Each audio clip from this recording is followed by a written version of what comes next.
Home minister Parameshwar ಆಗಮಿಸಿದ್ದಾರೆ. ಕೆಲವೇ ನಿಮಿಷಗಳಲ್ಲಿ ಸಚಿವ ರಾಜಣ್ಣ ಕೂಡ ಪರಮೇಶ್ವರ್ ಅವರ ಮನೆಗೆ ಬರ್ತಾರೆ. ಸರ್ಕಾರಿ ನಿವಾಸ ಪರಮೇಶ್ವರ್ ಅವರ ನಿವಾಸಕ್ಕೆ ಬರ್ತಾರೆ. ಅಲ್ಲೇ ದೂರನ್ನ ರಾಜಣ್ಣ ಪರಮೇಶ್ವರ್ಗೆ ಕೊಡ್ತಾರೆ, ಹೋಮ್ ಮಿನಿಸ್ಟರ್ಗೆ ಕೊಡ್ತಾರೆ.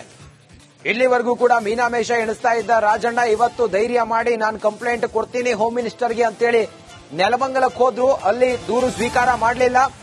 4:15ಗೆ ದೂರನ್ನ ಸ್ವೀಕಾರ ಮಾಡ್ತೀನಿ ಅಂತೇಳಿ ಪರಮೇಶ್ವರ್ ಹೇಳಿದ್ರು. ಈಗ ಬೆಂಗಳೂರಿನಲ್ಲಿ ಅದರಲ್ಲೂ ಕೂಡ ಸರ್ಕಾರಿ ನಿವಾಸದಲ್ಲಿ ಪರಮೇಶ್ವರ್ ಬಂದಿದ್ದಾರೆ. ಇನ್ನೇನು ಕೆಲವೇ ಹೊತ್ತಿನಲ್ಲಿ ರಾಜಣ್ಣ ಕೂಡ ಪರಮೇಶ್ವರ್ ಅವರ ನಿವಾಸಕ್ಕೆ ಬರ್ತಾರೆ. ಬಂದು ದೂರು ಕೊಡ್ತಾರೆ. ದೂರು ಕೊಟ್ಟಾದ ನಂತರ SIT ಕೊಡ್ತಾರೋ, CID ಕೊಡ್ತಾರೋ, ಮತ್ತೊಂದು ಎಲ್ಲವೂ ಕೂಡ ತೀರ್ಮಾನ ಆಗುತ್ತೆ. ಎಷ್ಟು ಗಂಭೀರವಾಗಿ ಪರಿಗಣಿಸ್ತಾರೆ ರಾಜಣ್ಣ ಅವರ ದೂರನ್ನ ಅನ್ನೋದು ಭಾರಿ ಕುತೂಹಲ. ಇದೊಂದು ತಾರ್ಕಿಕ ಅಂತ್ಯ ಕಾಣುತ್ತಾ ಅನ್ನೋದು ಮತ್ತೊಂದು ಕುತೂಹಲ. ರಾಷ್ಟ್ರ ಮಟ್ಟದಲ್ಲಿ ಇವತ್ತು ಸುದ್ದಿಯಾಗಿದೆ ಹನಿ ಟ್ರ್ಯಾಪ್ ಪ್ರಕರಣ. ಹಾಗಾಗಿ ಅದು ಒಬ್ರು ಹಿರಿಯ ಸಚಿವರು ಇದ್ರ ಬಗ್ಗೆ ಆರೋಪ ಮಾಡಿರೋದ್ರಿಂದಾಗಿ ಇಡೀ ರಾಜ್ಯವೇ ಇವತ್ತು ಎದುರು ನೋಡ್ತಾ ಇದೆ.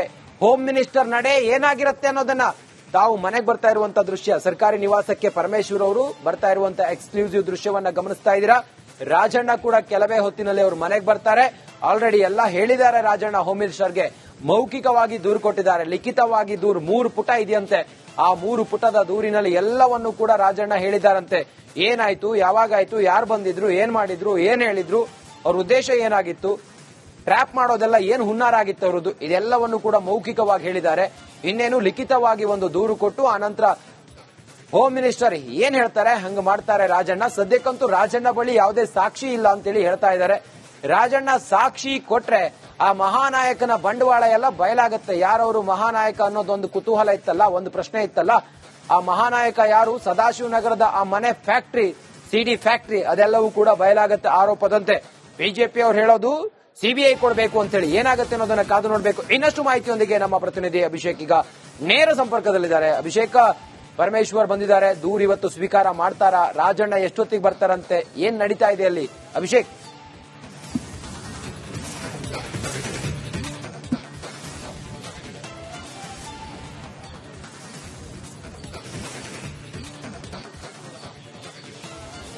ರಂಜಿತ್, ಮೊದಲನೇದಾಗಿ ಗೃಹ ಸಚಿವರಾದಂತಹ ಪರಮೇಶ್ವರ್ ಅವರು ಅವರ ಸರ್ಕಾರಿ ನಿವಾಸಕ್ಕೆ ಆಗಮನ ಮಾಡಿರುವಂತದ್ದು ಇನ್ನೇನು ಕೆಲವೇ ನಿಮಿಷಗಳಂದ್ರೆ ಸುಮಾರು 5:30 ಅಥವಾ 6 ಗಂಟೆ ಒಳಗಡೆ ರಾಜಣ್ಣರವರು ಕೂಡ ಇಲ್ಲಿ ಬಂದು ಅಧಿಕೃತವಾಗಿ ಒಂದು ದೂರನ್ನ ನೀಡ್ತಾರೆ. ಯಾಕೆ ಸರ್ಕಾರಿ ಗೃಹ ಅನ್ನೋ ಲೆಕ್ಕಾಚಾರನ ನಾವು ನೋಡೋದಾದ್ರೆ, ಸಚಿವರು ಈಗಾಗಲೇ ಅವರ ಖಾಸಗಿ ಇನ್ಸ್ಟಿಟ್ಯೂಷನ್ಗೆ ಹೋಗಿದ್ರು, ಅಲ್ಲಿ ಮಾತುಕತೆಯನ್ನು ನಡೆಸಿದ್ದಾರೆ. ಅಲ್ಲಿ ದೂರನ್ನ ಕೊಡೋ ಬದಲಾಗಿ ಸರ್ಕಾರಿ ನಿವಾಸದಲ್ಲೇ ದೂರನ್ನ ಕೊಟ್ಟರೆ ಸೂಕ್ತ ಅನ್ನೋದು ರಾಜಣ್ಣರವರಿಗೆ ಅನಿಸಿಕೆ ಆಗಿರುವಂತದ್ದು. ಆ ಒಂದು ಕಾರಣದಿಂದ ಸದ್ಯದ ಮಟ್ಟಿಗೆ 3 ಪುಟಗಳ ದೂರು ಇದೆ ಅಂತ ತಿಳಿಸಿರುವಂತದ್ದು. ಆ 3 ಪುಟಗಳನ್ನ ನಾನೇ ಖುದ್ದು ಬರೆದಿದ್ದೇನೆ. ಅದರಲ್ಲಿ ಏನೆಲ್ಲ ಮುಖ್ಯ ಅಂಶಗಳನ್ನ ಇರಬೇಕಿತ್ತು ಅದನ್ನ ಸೇರಿಸಿದ್ದೇನೆ ಅಂತ ತಿಳಿಸಿರುವಂತದ್ದು. ಅದಾದ ನಂತರ ಈ ಸದ್ಯದ ಮಟ್ಟಿಗೆ ಗೃಹ ಸಚಿವರ ಗಮನಕ್ಕೆ ಹೋಗಿದೆ. ವೈಯಕ್ತಿಕವಾಗಿ ಅವರಿಗೆ ಏನು ಮಾಹಿತಿಯನ್ನು ತಲುಪಿಸಬೇಕಾಗಿದೆಯೋ ಅದು ಕೂಡ ಆಗಿರುವಂತದ್ದು. ಈಗ ಇನ್ನೇನಿದ್ರು ಕೂಡ ಒಂದು ಯೂನಿಫಾರ್ಮಿಟಿ ಆಗಿರ್ಬೋದು ಅಥವಾ ಒಂದು ಪ್ರಾಕ್ಟಿಕಾಲಿಟಿ ಅಂಶದಿಂದ ಅಥವಾ ರೆಕಾರ್ಡ್ ಆಗಬೇಕು ಅನ್ನೋ ಅಂಶದಿಂದ ಸರ್ಕಾರಿ ನಿವಾಸಕ್ಕೆ ಒಬ್ಬ ಸಚಿವರು ಬಂದು ಮತ್ತೊಬ್ಬ ಸಚಿವರಿಗೆ ಮನವಿಯನ್ನ ಕೊಡೋದು, ದೂರನ್ನ ಕೊಡೋದು ಆಗುವಂತದ್ದು. ಈ ಸದ್ಯದ ಮಟ್ಟಿಗೆ ಇಲ್ಲೇನಾದ್ರೂ ಮಾತುಕತೆ ಆಗುತ್ತಾ? ಇವರಿಬ್ರು ಏನಾದ್ರೂ ದೂರಿನ ವಿಚಾರದಲ್ಲಿ ಬೇರೆ ಏನಾದ್ರೂ ಪ್ಲಾನಿಂಗ್ ಮಾಡ್ತಾರಾ ಅಥವಾ ಈ ದೂರನ್ನ ಈ ರೀತಿ ಕೊಡಬೇಕು, ಬೇರೆ ರೀತಿ ಕೊಡಬೇಕು ಅಂತ ಏನಾದ್ರೂ ಸಜೆಷನ್ ಬರ್ತಾ ಅನ್ನೋದನ್ನ ಕೂಡ ಈಗ ಗಮನಿಸಬೇಕಾಗಿರುವಂತದ್ದು. ಆದ್ರೆ ರಾಜಣ್ಣರವರು ಇಲ್ಲಿಗೆ ಬಂದು ಪರಮೇಶ್ವರರವರಿಗೆ ಅಧಿಕೃತವಾದಂತಹ ಒಂದು ದೂರಿನ ಪ್ರತಿಯನ್ನ ಕೊಡ್ತಾರೆ. ಅದಾದ ನಂತರ ಹೋಮ್ ಮಿನಿಸ್ಟರ್ ರಿಯಾಕ್ಷನ್ ಏನಿರುತ್ತೆ ಅಥವಾ ಅವರು ಸಿಎಂ ಜೊತೆ ಏನು ನಿರ್ಧಾರವನ್ನ ಕೈಗೊಳ್ತಾರೆ. ಈಗಾಗಲೇ ನೀವು ಹೇಳಿದಂತೆ ಇಡೀ ಜನರೇ ನೋಡ್ತಿರಂತೆ ಬಿಜೆಪಿಯವರು ಈ ಒಂದು ಪ್ರಕರಣ CBIಗೆ ಕೊಡಬೇಕು ಅಂತ ಕೇಳಿರುವಂತದ್ದು. ಆ ಕಾರಣದಿಂದಾಗಿ ಯಾವ ನಿರ್ಧಾರವನ್ನ ಕೈಗೊಳ್ತಾರೆ ಅನ್ನೋದನ್ನ ಕಾದು ನೋಡಬೇಕಾಗಿದೆ. ಇನ್ನೇನು ಪ್ರಾಬಬ್ಲಿ ಕೆಲವೇ ನಿಮಿಷಗಳಲ್ಲಿ ರಾಜಣ್ಣರವರು ಕೂಡ ಬರ್ತಾ ಇದ್ದಾರೆ ಅಂತ ಹೇಳಿದ್ವಿ. ಹೌದು, ರಾಜಣ್ಣ ಈಗಾಗಲೇ ಆಗಮಿಸಿರುವಂತದ್ದು. ನಮ್ಮ ಒಂದಿಷ್ಟು ಮಾಧ್ಯಮ ಪ್ರತಿನಿಧಿಗಳು ಕೂಡ ಇಲ್ಲಿ ಈಗ ರಾಜಣ್ಣರವರು ಬರುವಂತ ಚಿತ್ರಣವನ್ನ ತೆಗೆದುಕೊಳ್ತಾ ಇರುವಂತದ್ದು. ಸರ್ಕಾರಿ ನಿವಾಸದಲ್ಲೇ ದೂರನ್ನ ಕೊಡೋದ್ರಿಂದ ಅಧಿಕೃತವಾಗಿ ದೂರನ್ನ ನೀಡಲಾಗಿದೆ. ಸಂಪುಟದ ಓರ್ವ ಸಚಿವರಿಂದ ಮತ್ತೊಬ್ಬ ಸಚಿವನಿಗೆ ತಮ್ಮ ಮೇಲೆ ಆಗಿರುವಂತ ಈ ಹನಿ ಮಾಹಿತಿಯನ್ನ ನೀಡುವಂತ ಅಧಿಕೃತ ಪ್ರಯತ್ನ ಇದಾಗ್ತಿದೆ. ಮೊದಲನೇದಾಗಿ ಅಸೆಂಬ್ಲಿಯಲ್ಲಿ ಮಾತಾಡಿದ್ರು, ಈಗ ಮತ್ತೊಮ್ಮೆ ಸರ್ಕಾರಿ ನಿವಾಸದಲ್ಲಿ ಮಾತಾಡೋದಕ್ಕೆ ಬಂದಿದ್ದಾರೆ. ನೇರ ದೃಶ್ಯಾವಳಿಯಲ್ಲಿ ನೋಡ್ತಾ ಇರ ಲೈವ್ ನಲ್ಲಿ ರಾಜಣ್ಣರವರು ಈಗ ನಡೆದ್ರು. ರಾಜಣ್ಣ ಅವರು ಪರಮೇಶ್ವರ್ ಅವರ ಸರ್ಕಾರಿ ನಿವಾಸಕ್ಕೆ ಒಳಗಡೆ ಹೋಗಿದ್ದಾರೆ. ಪರಮೇಶ್ವರ್ ಹೋದ್ರು, ರಾಜಣ್ಣ ಕೂಡ ಹೋದ್ರು. ಇನ್ನೇನು ಕೆಲವೇ ಹೊತ್ತಿನಲ್ಲಿ ರಾಜಣ್ಣ ಪರಮೇಶ್ವರ್ಗೆ ದೂರು ಕೊಡ್ತಾರೆ. ರಾಜಣ್ಣ ಅವರನ್ನ ತಮ್ಮ ಸರ್ಕಾರಿ ನಿವಾಸಕ್ಕೆ ಬರ್ಲಿಕ್ಕೆ ಹೇಳಿದ್ರು ಪರಮೇಶ್ವರ್. ಹಂಗಾಗಿ ಈಗ ರಾಜಣ್ಣ ಪರಮೇಶ್ವರ್ ಅವರ ಸರ್ಕಾರಿ ನಿವಾಸಕ್ಕೆ ಬಂದಿದ್ದಾರೆ. ನೋಡಿ, ಒಳಗಡೆ ಹೋಗ್ತಾ ಇರುವಂತಹ ದೃಶ್ಯವನ್ನ ನೋಡ್ತಾ ಇದ್ದೀರಲ್ಲ ತಾವು. ಇದು ಅವರು ನೆಲಮಂಗಲದಲ್ಲಿ ಅವ್ರ ಮನೆಗೆ ಹೋದಾಗ, ಪರಮೇಶ್ವರ್ ಅವರ ಸಿದ್ಧಾರ್ಥ ಕಾಲೇಜು ಅಲ್ಲಿಗೆ ಹೋದಾಗ ನೋಡಿದ್ರಿ.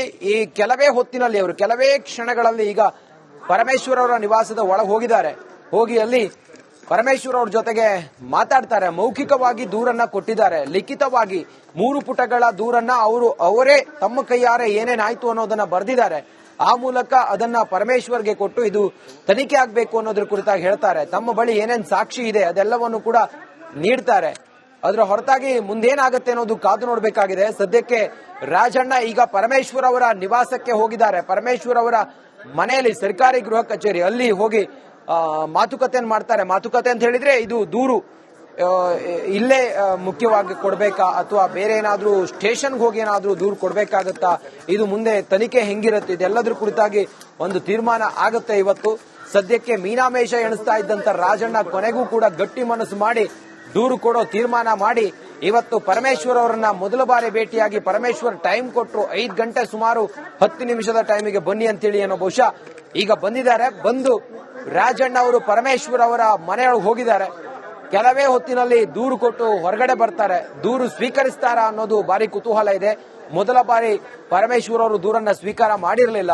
ಈಗ ದೂರು ಸ್ವೀಕಾರ ಮಾಡಿ ತನಿಖೆಗೆ ಆದೇಶ ಕೊಟ್ಟು ನಾಳೆಯಿಂದಲೇ ಹನಿ ಟ್ರ್ಯಾಪ್ ವಿಚಾರವಾಗಿ ತನಿಖೆ ಆರಂಭ ಆಗುತ್ತಾ, ಮುಖ್ಯಮಂತ್ರಿಗಳು ಇದರಲ್ಲಿ ಮಧ್ಯಪ್ರವೇಶ ಮಾಡಿ ಇದು ಸಿಟ್ಟಿಂಗ್ ಜಡ್ಜ್ ಅವರ ನೇತೃತ್ವದಲ್ಲಿ ತನಿಖೆ ಆಗಬೇಕು ಅಂತ ಹೇಳಿ ರಾಜಣ್ಣ ಮನವಿ ಮಾಡಿಕೊಂಡಿದ್ರು ಸದನದಲ್ಲೇ.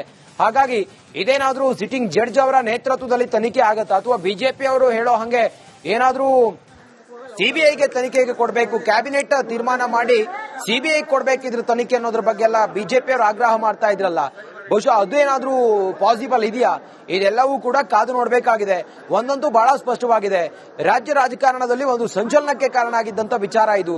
ಸಂಸತ್ನಲ್ಲೂ ಕೂಡ, ರಾಜ್ಯಸಭೆಯಲ್ಲೂ ಕೂಡ ಇದು ಚರ್ಚೆ ಆಗಿತ್ತು. ಈಗ ಈ ವಿಚಾರವಾಗಿ ಒಂದು ತಾರ್ಕಿಕ ಅಂತ್ಯವನ್ನ ಕಾಣುವತ್ತ ಹೊರಟಿದೆ.